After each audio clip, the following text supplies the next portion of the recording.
Cell cycle में जो phases होते हैं वो G1 phase, S phase, G2 phase और M फेज। M फेज में दो हो जाता है, एक माइटोसिस हो जाती है और एक साइटोकाइनेसिस हो जाती है। तो इस तरह से 5 फेजेज हो गए सब। तो ये सेल साइकिल कैसे कंट्रोल होती है? सबसे अधिक वर्क तो हुआ ईस्ट सेल में। ईस्ट जो कि एक फंगस है और यूनिसेलुलर है।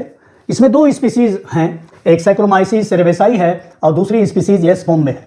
यस सेरेवेसाई में ये देखिए G1 है, यस है और G2 थोड़ा छोटा है, यम फेज थोड़ा लॉन्ग ड्यूरेशन का है। और इसकी जो दूसरी स्पीसीज है यस फॉर्म में, इसमें जो है G2 थोड़ा लॉन्ग ड्यूरेशन का है और यम फेज थोड़ा शॉर्ट है। तो दोनों में डिफरेंट है थोड़ा सा सेल साइकिल के जो फेजेज हैं। सेल साइकिल में कैसे प्रोग्रेशन होगा? तो कुछ इसमें रिस्ट्रिक्शन पॉइंट होते हैं, कुछ इसमें स्टार्ट पॉइंट होते हैं। इस सेल में स्टार्ट होगा START और ये डिपेंड करेगा कि ये स्टार्ट को क्रॉस करे, आगे प्रोग्रेस करे या ना करे। वो डिपेंड करेगा एक्स्ट्रा सेलुलर ग्रोथ फैक्टर्स के ऊपर। और वो कौन से होंगे? न्यूट्रिएंट होगा, मेटिंग फैक्टर होगा और सेल साइज होगा। किसी भी सेल डिवीजन से पहले सेल दो चीज़ों का ध्यान देता है, एक तो अपनी सेल साइज को डबल करता है और दूसरे उसके जो DNA है उसका रेप्लिकेशन हो जाना चाहिए, तभी तो वो दो डॉटर सेल्स में अपने जेनेटिक मटेरियल को इक्वली डिवाइड कर पाएगा। तो ये दो चीज़ों का होना आवश्यक होता है, जिसके लिए डिफरेंट कंट्रोल्स इसमें बने होते हैं। एक एनिमल सेल की सेल साइकिल शो की गई है, जिसमें ये G1 है, यस है, G2 है और ये यम फेज है। G1 के लेट फेज में एक इसमें रिस्ट्रिक्शन पॉइंट है और ईस्ट में एक स्टार्ट पॉइंट है। ये स्टार्ट ईस्ट में तभी क्रॉस होगा और तभी सेल साइकिल प्रोग्रेस करेगी, और एनिमल सेल में जब रेस्ट्रिक्शन पॉइंट को क्रॉस करेगा कोई भी सेल, तभी वो अपनी सेल साइकिल को पूरा कंप्लीट करेगा। ईस्ट में G1 जो है स्टार्ट रखता है और दूसरी जो स्पीसीज है ईस्ट की, जिसको यस फॉर्म में कहेंगे, उसमें G1 भी है और G2 to M भी जो है एक रेगुलेटरी पॉइंट है। एनिमल सेल में इसका मेन रेगुलेशन होगा रिस्ट्रिक्शन पॉइंट से। यदि रिस्ट्रिक्शन पॉइंट कोई सेल क्रॉस कर जाता है तो वो आगे प्रोग्रेस करेगा। कुछ सेल्स ऐसे होते हैं जो रिस्ट्रिक्शन पॉइंट क्रॉस नहीं कर पाते हैं तब तक, जब तक कि कोई उसको एक्स्ट्रा सेलुलर ग्रोथ फैक्टर दूसरे सेल से न मिले, और वो एक्स्ट्रा सेलुलर ग्रोथ फैक्टर होता है PDGF। और इसके एग्जांपल्स हैं स्किन फाइब्रोब्लास्ट। स्किन फाइब्रोब्लास्ट एक बार डिफरेंशिएशन होने के बाद तभी डिवाइड करेगा जब बॉडी को ग्रोथ करने की आवश्यकता होती है, तभी एक सेल से दूसरा सेल बनेगा, या कोई सेल का लॉस हो गया है तो उस लॉस को कवर करने के लिए दूसरा सेल बनेगा। तो ये एक्स्ट्रा सेलुलर ग्रोथ फैक्टर ज़्यादा इंपॉर्टेंट हो जाता है एनिमल सेल्स में बनस्पत कि उसमें न्यूट्रिएंट की सप्लाई ज़्यादा रहे। और दूसरा एग्जाम्पल एनिमल सेल में है कि एनिमल सेल्स में oocytes जो होते हैं वो G2 फेज में मंथ्स, ईयर्स या डिकेड्स तक पड़े रहते हैं। तो ये सेल G2 फेज से यम फेज का जो इनका ट्रांजिशन होगा वो किसी दूसरे फैक्टर के ऊपर जो एक्स्ट्रा सेलुलर आएगा उससे इनका प्रोग्रेशन होगा सेल साइकिल में। यहाँ पर देखिए एक फ्रॉग का oocyte बनाया गया, ये न्यूक्लियस है, प्लाज्मा मेम्ब्रेन। तो oocyte भी एक सेल है जो मैच्योर होकर एक सेल बनाएगा। ये oocyte जो है इसमें अरेस्ट रहता है G2 फेज में जब तक कि उसको कोई एक्स्ट्रा सेलुलर फैक्टर न मिल जाए। यदि इस oocyte को प्रोजेस्टेरॉन इंजेक्ट कर दिया जाए तो ये oocyte जो है यम फेज में इसका ट्रांजिशन हो जाता है, प्रोग्रेस कर जाता है। और यम फेज फर्स्ट मायोटिक डिवीजन का ये फेज है। इसमें देखिए ये स्पेंडल्स बन रहे हैं और ये सेल डिवाइड होकर एक सेल से दो सेल बना रहा है। अब जो सेल यम फेज में आ गया है oocyte का, यदि उसके साइटोप्लाज्म को लेके माइक्रो इंजेक्शन के द्वारा इसमें इंजेक्ट किया जाए एक दूसरे फ्रॉग के oocyte में जो G2 फेज में अरेस्ट है, तो ये जो G2 फेज में oocyte अरेस्ट है, अब इसका प्रोग्रेशन हो जाता है, इसका ट्रांजिशन हो जाता है G2 फेज से M phase of first meiotic division. यहाँ पर भी देखिए डिवाइड होकर एक सेल से दो सेल बना दे रहा है। इस तरह के जो एक्सपेरिमेंट्स किए गए तो देखा गया कि इससे ये लग रहा है कि ये जो oocyte जो अरेस्ट था और यम फेज में जा रहा है तो उस सेल का मैच्योरेशन हो रहा है। तो इसको कहा गया oocyte मैच्योरेशन। इस तरह का मैच्योरेशन माइटोसिस में भी होता है। तो इस फैक्टर को जो साइटोप्लाज्म में पाया जा रहा था, जिसके इंजेक्शन से G2 से यम फेज में हो जा रहा था ट्रांजिशन, उसको कहा गया कि ये मैच्योरेशन प्रमोटिंग फैक्टर है। और बाद में फिर उसको कहा गया कि ये माइटोसिस प्रमोटिंग फैक्टर है, इससे माइटोसिस हो रही है। तो ये मायोटिक डिवीजन और माइटोसिस डिवीजन, ये दोनों में ही ये फैक्टर मिलता है और तभी सेल का प्रोग्रेशन एक फेज से दूसरे फेज को होता है। तब जाके MPF की पहचान हुई कि ये कोई फैक्टर है जो सेल को प्रमोट कर रहा है, प्रोग्रेस करा रहा है एक सेल से दूसरे सेल में। बडिंग ईस्ट S सेरेवेसाई और फिशन ईस्ट S पोम्बे, इसमें 2 टेम्परेचर सेंसिटिव म्यूटेंट्स पाए गए एक्सपेरिमेंट्स के दौरान, और पाया गया कि ये जो टेम्परेचर सेंसिटिव म्यूटेंट्स थे उनका सेल साइकिल का प्रोग्रेशन कुछ स्टेज पर जाके रुक जा रहा था, वो प्रोग्रेस नहीं कर रहे थे, डिवाइड नहीं कर रहे थे सेल। बाद में पाया गया कि ये एक प्रोटीन लैग कर रहे हैं, जिसकी वजह से इनका प्रोग्रेशन G1 से S फेज या G2 से M फेज में नहीं हो रहा है। तो उस प्रोटीन फैक्टर को बाद में डिस्कवर किया गया कि वो जो सेल डिवीजन साइकिल म्यूटेंट जो फैक्टर है उसको एस सेरेवेसाई में CDC28 कहा गया और फिशन ईस्ट में CDC2 कहा गया उसको। इसकी कमी से ये जो फिशन ईस्ट के सेल्स थे और जो बडिंग ईस्ट के सेल्स थे वो प्रोग्रेस नहीं कर रहे थे सेल्स में। बाद में ये देखा गया कि ये जो प्रोटीन है वो एक प्रोटीन काइनेज है। तो पहली बार जाके ये एविडेंस मिला कि फास्फोरिलेशन होता है प्रोटीन का इन काइनेजेस के द्वारा, और तभी जाके सेल जो है प्रोग्रेस करता है एक स्टेज से दूसरे स्टेज में।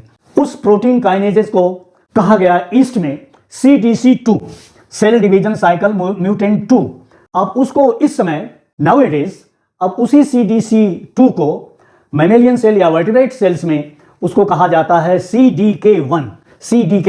तो CDC2 ईस्ट में और CDK1 ये एनिमल सेल्स में वर्टिब्रेट्स में पाया गया। तो वही चीज है। तो CDC2 एक कंजर्व्ड सेल साइकिल रेगुलेटर है जो सेल साइकिल के प्रोग्रेशन में हेल्प करता है और एक स्टेज से दूसरे स्टेज के ट्रांजिशन को ये बढ़ाता है। ईस्ट में ये जो CDC2 है, जिसको हम ये कहेंगे कि इसको CDK कहेंगे 1, वो एक पाया जाता है पूरी सेल साइकिल में, एक ही CDK1 या जिसको आप CDC2 कहेंगे वो पाया जाएगा। जबकि मैमेलियन सेल में डिफरेंट वर्जन्स हैं इस CDK1 के, CDK1, CDK2, 4, 6, more than 4 versions हैं CDK के, और ईस्ट में सिर्फ एक है। लेकिन और जब डिस्कवरी होने लगी आगे कि एक्चुअली ये क्या है फैक्टर जो ट्रांजिशन करा रहा है एक फेज से दूसरे फेज में, तो पाया गया कि ये जो CDK है ये साइक्लिकली अक्यूमुलेट हो रहा है और डिग्रेड हो रहा है। तब उसको कहा गया कि ये साइक्लिन्स है, और जब फर्दर उसका इन्वेस्टिगेशन हुआ तब पाया गया कि नहीं, ये 2 यूनिट्स का बना हुआ है। एक जिसको पहले कहा गया कि ये साइक्लिन ए है और ये साइक्लिन बी है। जब उस कंटेंट का लेबोरेटरीज में थारो एग्जामिनेशन हुआ डिफरेंट लेबोरेटरीज में, तब ये पाया गया कि ये जो MPF है जो सेल साइकिल को प्रोग्रेस करा रहा है एक स्टेज से दूसरे स्टेज में, वो जो है 2 सब यूनिट्स का बना है। एक को कहा गया CDK1 और दूसरे को कहा गया साइक्लिन बी। ये जो साइक्लिन है ये रेगुलेटरी सब यूनिट है MPF की, और CDK जो है ये कैटालिटिक सब यूनिट है, ये काइनेज है। तो कोई भी काइनेज जो है वो फास्फोरिलेट करता है अपने सबस्ट्रेट प्रोटीन्स को। तो ये CDK जो काइनेज है वो फास्फोरिलेट करता है और फास्फोरिलेशन से सेल साइकिल का प्रोग्रेशन होता है। लेकिन ये CDK जो है ये सेल्फ सफिशिएंट नहीं है कि ये सिर्फ फास्फोरिलाइज करता चला जाएगा और प्रोग्रेशन होता जाएगा। इसको खुद के फास्फोरिलेशन और डीफास्फोरिलेशन की आवश्यकता होती है, और तभी जाके ये CDK जो है एक्टिव हो जाता है। तो ये एक MPF कॉम्प्लेक्स है जिसमें 2 सब यूनिट्स हैं। इसका फास्फोरिलेशन और डीफास्फोरिलेशन इसके एक्टिवेशन के लिए जो होगा, इसमें मुख्यतया 3 एंजाइम इन्वॉल्व हैं। पहली एंजाइम CAK, तो cyclin dependent kinase activating kinase, ये CDK को एक्टिवेट करने वाला काइनेज पहला एंजाइम होगा जो इसको फास्फोरिलेट करेगा। ये देखिए इसका फास्फोरिलेशन हो रहा है, और थ्रियोनिन रेसिड्यू जो 161 पर पाई जाएगी उसको ये फास्फोरिलेट करेगा। तो CAK के द्वारा जो CDK का फास्फोरिलेशन होगा वो एक्टिवेटिंग फास्फोरिलेशन होगा, ये इसको एक्टिवेट करने वाला होगा। दूसरी एंजाइम जो है V1 हुई, ये इसको CDK को दूसरी साइट में इसका फास्फोरिलेशन करेगी, और वो साइट होगी ईस्ट में टायरोसिन, और वर्टिब्रेट्स में टायरोसिन और थ्रियोनिन 14 दोनों पर करेगी, और ईस्ट में मात्र टायरोसिन 15 पर करेगा। तो ये दोनों का डिफरेंस रहेगा कि एनिमल्स में या वर्टिब्रेट्स में दोनों पर होगा, और ईस्ट में मात्र टायरोसिन 15 का फास्फोरिलेशन होगा। तो CDK में 2 साइट हो गई फास्फोरिलेशन की, एक एक्टिवेटिंग साइट हो जाएगी और दूसरी इनहिबिटिंग साइट हो जाएगी। जब तक इनहिबिटिंग साइट में, इनहिबिशन करने वाली साइट में फास्फोरिलेशन रहेगा, तब तक एक्टिवेटिंग साइट जो है एक्टिव नहीं हो पाएगी। V नाम इसलिए पड़ा कि ईस्ट में ये V1 जो है इस एक्टिवेटिंग साइट को बहुत अधिक समय तक न्यूट्रलाइज नहीं कर पा रही थी, और जो ईस्ट के सेल थे वो सेल साइकिल को बीच में ही बहुत लंबा ड्यूरेशन न लेके जल्दी ही डिवाइड कर जा रहे थे और स्मॉलर सेल्स बना रहे थे सेल डिवीजन से, सेल डिवीजन के बीच में। तो स्मॉलर सेल्स बना रहे थे, तो स्मॉलर के वजह से, स्मॉल सेल्स के कारण इस एंजाइम को कहा गया कि ये वी के मतलब स्कॉटिश में हो जाता है स्मॉल, तो स्मॉल सेल का प्रोडक्शन हो रहा था इस सेल साइकिल में, तो इसलिए इसको कहा गया V1, स्कॉटिश वी के मतलब होता है स्मॉल। एक जो तीसरी एंजाइम होगी जो इस MPF के एक्टिवेशन में इन्वॉल्व होगी, उसको कहा जाएगा CDC, cell division cell division cycle 25। ये जो सेल डिवीजन साइकिल 25 एंजाइम होगी वो डीफॉस्फोरिलेशन करेगी, ये इनहिबिटरी साइट का फास्फेट जो है जब ये रिमूव करेगी तब जाके ये CDK एक्टिवेट होगा, तब ये काइनेज जो है एक्टिवेट होगा और अपने सबस्ट्रेट प्रोटीन्स को फास्फोरिलेट करेगा और तब सेल साइकिल का प्रोग्रेशन होगा। तो इस तरह से इसकी डिस्कवरी हुई। ये देखिए एक कोरिलेशन है MPF एक्टिविटी और ये रेड कलर में साइक्लिन कंसंट्रेशन है और ये स्टेजेस ऑफ सेल साइकिल, तो G1 S G2 M, फिर उसी तरह से ये रिपीट होता जाएगा G1 S G2। यहाँ पर एक ग्राफ बना दिया गया है, ये कंसंट्रेशन है कि कैसे कैसे बढ़ेगा या घटेगा, कम रहेगा। तो यस फेज में साइक्लिन का कंसंट्रेशन स्टार्ट होता है और G2 के लास्ट में जाके इसका कंसंट्रेशन थोड़ा अपना पीक पकड़ने लगता है और यम फेज में बिल्कुल अपने पीक पर रहेगा। और उस समय MPF की एक्टिविटी मीन्स कि उसमें MPF में साइक्लिन भी है, साइक्लिन B और CDK1 भी है, ये दोनों अपने एक्टिविटी के पीक पर हो जाएंगे यम फेज में। फिर जैसे ही यम फेज समाप्त होगी, एंड करेगी, ये तुरंत साइक्लिन का जो ग्राफ है वो गिर के बिल्कुल नीचे आ जाएगा, साइक्लिन डिग्रेड हो जाएगी और ये लो लेवल पर आ जाएगी, यहाँ पर ये पीक पर रहेगी। तो इस तरह से इसका ग्राफ का बढ़ना, पीक पकड़ना, हाईएस्ट पर जाना और फिर डाउन हो जाना, एकदम लो लेवल पर आ जाना, ये चलता रहेगा और सेल साइकिल का प्रोग्रेशन होता रहेगा। तो ये तीन एंजाइम्स बहुत इंपॉर्टेंट हैं इसके MPF के एक्टिवेशन के लिए। उसी से साइक्लिन हर एम फेज के बाद डिग्रेड हो जाएगी और बिल्कुल लोअर लेवल पर आ जाएगी। फिर जब दूसरी साइकिल होगी तो फिर से यस फेज में उसकी साइक्लिन की सिंथेसिस स्टार्ट होगी और फिर यम फेज में बिल्कुल अपने पीक पर होगी और MPF की एक्टिविटी साइक्लिन डिपेंडेंट काइनेज जो कि कैटालिटिक सब यूनिट है उसके साथ मिलकर ये सेल साइकिल का प्रोग्रेशन कराएगी। अब आइए थोड़ी बात होती है कि सेल साइकिल्स में कुछ चेक पॉइंट्स होते हैं और वो चेक पॉइंट्स होते हैं G1S check point, G2M check point और यम फेज चेक पॉइंट। इन जगहों पर सेल साइकिल में ये चेक हो जाता है कि सेल में कोई एरर, कोई एबनॉर्मेलिटी तो नहीं है, इसका DNA डैमेज तो नहीं है। तो मुख्य रूप से जो सेल साइकिल चेक पॉइंट्स होते हैं उसमें सेल साइकिल को थोड़े समय के लिए हाल्ट कर दिया जाता है या होल्ड पर कर दिया जाता है। जैसे हम आप कभी फ़ोन से बात करते हैं तो कहते हैं भाई होल्ड करिए ज़रा सा, तो उस तरह से इसको होल्ड पर ले लिया जाता है, हाल्ट कर दिया जाता है कुछ स्पेसिफिक पॉइंट्स पर।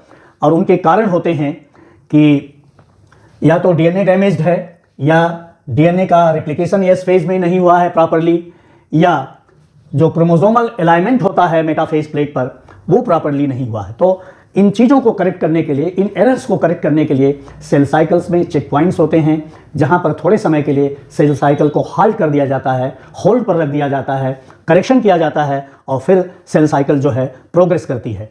तो जो ये चेक पॉइंट्स हैं वो एक्टिवेट होते हैं किसी एरर के द्वारा या किसी DNA डैमेज के द्वारा by a system of sensors. Cell के अंदर बहुत सी प्रोटीन्स ऐसी हैं जो इनएक्टिव पड़ी रहती हैं। अगर नॉर्मली सेल साइकिल प्रोग्रेस कर रही तो उनका कोई फंक्शन नहीं रहता है, लेकिन जैसे ही कोई एरर आती है, कोई एबनॉर्मेलिटी आती है तो तुरंत वो जो एक प्रोटीन कॉम्प्लेक्स है, मल्टी प्रोटीन कॉम्प्लेक्स है, वो एक्टिवेट हो जाता है और वो रिकग्नाइज करता है अपने सेंसर सिस्टम से कि डिफेक्ट कहाँ पर है, और डिफेक्ट जहाँ क्रोमैटिन में है वहाँ पर ये जो मल्टी प्रोटीन कॉम्प्लेक्स है वो बाइंड करता है। उसकी बाइंडिंग से कुछ एंजाइम्स एक्टिवेट होती हैं और दो मुख्य एंजाइम्स हैं जिनको कहा जाता है ATM और ATR। ये ATM और ATR दो एंजाइम्स ऐसी हैं जो मल्टी प्रोटीन कॉम्प्लेक्स का हिस्सा बनती है। ये देखिए मल्टी प्रोटीन कॉम्प्लेक्स है, ये DNA का डबल हेलिक्स है और इसमें बहुत सी प्रोटीन्स हैं जो मल्टी प्रोटीन कॉम्प्लेक्स बना रही हैं, और उसी का हिस्सा है दो प्रमुख एंजाइम्स जिनको ATM और ATR कहते हैं। ATM और ATR एंजाइम्स DNA डैमेज से या DNA के अनरेप्लिकेशन से रेप्लिकेटेड नहीं है और कोई एबनॉर्मेलिटी हो जा रही है तो ये जब एक्टिव होंगी तो ये एक्टिवेशन का साइन दे दिया गया है ये एक्टिवेट होंगी। फिर ये फास्फोरिलेट करेंगी दो डिफरेंट काइनेजेस को, और उनको कहा जाएगा चेक पॉइंट काइनेज 2 और check point kinase 1। Check point kinase 1 और चेक पॉइंट काइनेज 2, इनका फास्फोरिलेशन होगा एटीएम और एटीआर के द्वारा। एटीएम और एटीआर ऐसे दो प्रोटीन काइनेजेस हैं जो रिलेटेड हैं, और एक एटीएम को इनकोड करने वाला जीन है जो एटीएम काइनेज को इनकोड करता है। जब इनका फास्फोरिलेशन हो जाएगा तो इनका एक्टिवेशन हो जाएगा। अब ये फास्फोरिलेशन और एक्टिवेशन से ये देखिए एक एंजाइम है CDC25। यहाँ पर देखिए हमने देखा था कि CDC25 जो एंजाइम है वो इनहिबिटरी फास्फोरिलेशन को रिमूव करती है। जब इनहिबिटरी फास्फोरिलेशन को रिमूव करेगी तब CDK1 जो है वो एक्टिव होगा। लेकिन यदि इस एंजाइम को ही इनहिबिट कर दिया जाए और इसी को डिग्रेड कर दिया जाए तो सेल साइकिल जो है CDK और साइक्लिन को इनहिबिट कर देगी, मतलब इसका एक्टिवेशन नहीं होने पाएगा। और जब इसका एक्टिवेशन नहीं होने पाएगा तो सेल साइकिल का प्रोग्रेशन नहीं होने पाएगा। तो cell cycle arrest at DNA damage check points, और वो चेक पॉइंट्स कहाँ पे मिलेंगे डीएनए डैमेज के कारण? G1 फेज में मिलेगा, यस फेज में मिलेगा और G2 फेज में मिलेगा। इन जगहों पर ये डीएनए डैमेज है, डीएनए अनरेप्लिकेटेड रह गया है या कोई एरर रह गई है डीएनए में, तो इन चेक पॉइंट्स पर सेल साइकिल थोड़े समय के लिए होल्ड पर रहेगी, हाल्ट करेगी, और हाल्ट के दौरान ये अपने को रिपेयर करेगी। यदि डैमेज रिपेयर के लायक नहीं है तब सेल उनको डायरेक्ट करता है कि अपने को किल करो। कुछ सेल्स जो हैं फिर अपने को किल करते हैं। इस तरह से म्यूटेंट सेल्स का जनरेशन डिवीजन के द्वारा नहीं होने पाता है। एक कंडीशन आती है कि अगर एटीएम जीन का म्यूटेशन हो जाए, एटीएम काइनेज को इनकोड करने वाले जीन्स के म्यूटेशंस हो जाएं, तब वो एक डिजीज पैदा करेगा जिसको कहा जाएगा अटैक्सिया टेलेंजिएक्टिजिया। इसको शॉर्ट में AT कहेंगे। ये नर्वस सिस्टम और इम्यून सिस्टम की डिजीज है। जब कीमोथेरेपी होती है या एक्सरे या अल्ट्रावायलेट या इरेडिएशन कराया जाता है कैंसर पेशेंट्स को, तो कुछ सेल्स के डीएनए जो हैं डैमेज हो जाते हैं।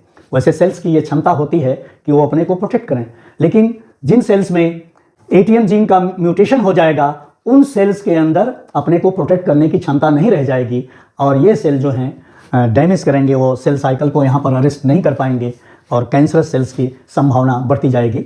वैसे ये जो डिजीज़ है जिसको AT डिजीज़ कहते हैं, इसमें होस्ट ऑफ सिम्टम्स हैं, बहुत डिफरेंट सिम्टम्स ये लेके आती है। तो एक तो हो गई कि कैसे सेल साइकिल होल्ड होगी CDC25 एंजाइम को इनएक्टिवेट करने के बाद, इनएक्टिवेट हो जाएगी, होल्ड हो जाएगी। अब लीजिए दूसरी कंडीशन देखते हैं कि एक प्रोटीन होती है P53 प्रोटीन, जो कि P53 जीन के द्वारा इनकोड होती है, और ये P53 जो प्रोटीन है वो इनएक्टिव कंडीशन में रहती है। जब कभी डीएनए का डैमेज या अनरेप्लिकेशन या कोई और एरर रहेगी तब ये प्रोटीन जो है एक्टिवेट होती है। कैसे इसका एक्टिवेशन होगा? इसका एक्टिवेशन होगा एटीएम काइनेजेस के द्वारा डायरेक्टली, या एटीएम चेक पॉइंट काइनेज 2 को एक्टिवेट करेगा, और ये चेक पॉइंट 2 काइनेज जो है एक्टिवेशन के बाद फिर इसको एक्टिवेट करेगा बाय फास्फोरिलेशन। ये देखिए फास्फोरिलेशन इसका कर रहे हैं।